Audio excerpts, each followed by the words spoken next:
Look, some of the people have asked about what we do. This is simply breaking molds down. This is pretty much what every potter does, same way. This is no trade secret, so I'm not worried about you learning how to do this. This is fine. What I'm doing here, we pour slip in these molds. The pottery people will know about all this and know what I'm doing, but for the sake of those of you that follow my videos for other things, gardening and whatnot, I'll kind of give you a quick tutorial on what I'm doing. We pour a slip in here, which is a liquid clay. The one that I use is very similar to the same that we make our block clay out of, and I'll show you in just a second so you can tell how similar it is. So what I do, I poured this yesterday morning. Then after a while you pour the slip back out into your bucket, and what it does is it leaves a hollow inside your mold. These molds were together just like this one is. You pour that in there and let it sit. Sometimes, depending on the weather here in Mississippi, could be 2 or 3 hours. I have had to let them sit half a day. Pour it out though, and then I let them sit all night. So it's fairly solid. It is not hard.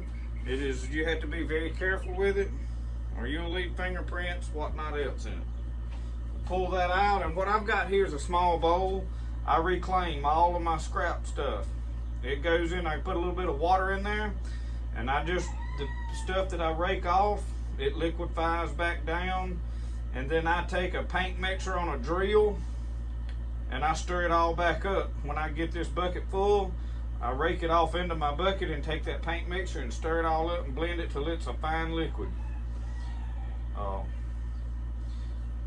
And that way I don't waste any clay at all. I see a lot of potters that they have, what do I do with all this reclaimed stuff, trimmings, whatnot? It's very simple. Rake it all off in a bucket of water and let it sit for several days while you're working. Every day, all of my trimmings from stuff goes in that water. Okay.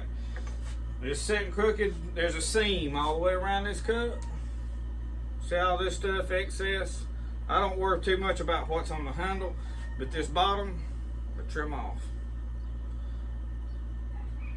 For the simple fact that when I sit it on this board, it spins to do my other work, that it sits level. But anything that does come off, and in this ring that I cut out of the top, I take a razor knife, small razor knife too. And everybody probably cuts theirs a little different, does them different ways. That's what makes your pottery unique, is your style of doing things.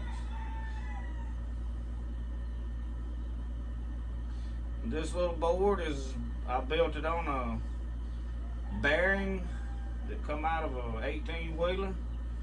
I used to do some decent mechanic work, so I had some of this kind of stuff. And this is actually a brand new, very expensive bearing, but it didn't fit nothing. So it fit on this board with some wood glue. What I do is I just take and pinch it, cut it, however you want to do it. Pieces go in there. Take this trimming tool. I try to dress this top up a little bit so I don't have as much work to do when it dries. Once this dries, I take a pocket knife usually. Everybody's gonna do it a little different. Or you other potters you know is gonna trim different ways. Yeah, I don't lick your fingers all the time, but I do.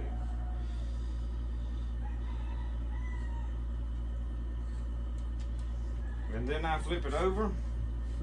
And I freehand our name on the bottom of these. Now we have a stamp. And I stamp the bottom of all our other clay. But I write it on these cups because you can't hardly push on this bottom without making a dimple in the bottom.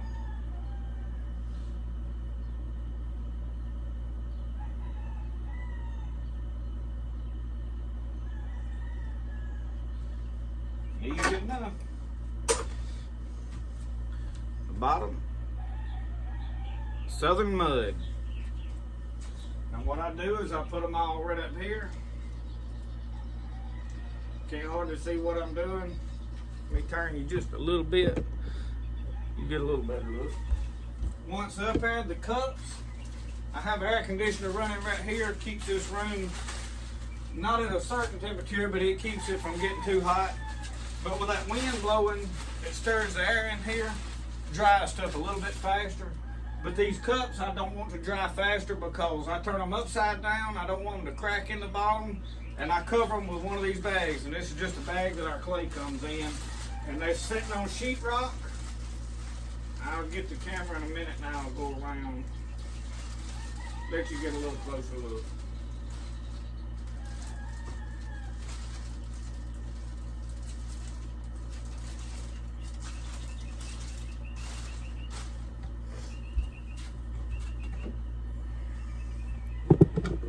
I'm gonna take this camera out of this tripod. Bear with me a second. Okay. See, everything's setting up on sheetrock. We covered these cups up with a bag. Then there's candlesticks. Everything else sitting on sheetrock. Some of that is on a piece of wood, but it's already about dry. I had a rack up there, a few things, and then a couple of pieces here. But you seen how dark that clay was right here. I covered this up so it don't dry. This is our clay. It's almost the same color as what our cups are made out of. And this is a cup that I made.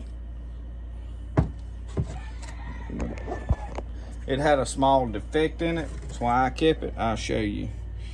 I put this on there, and right here it separated when it dried. But anyway, quick rundown of what we do here. Thank you for watching my videos.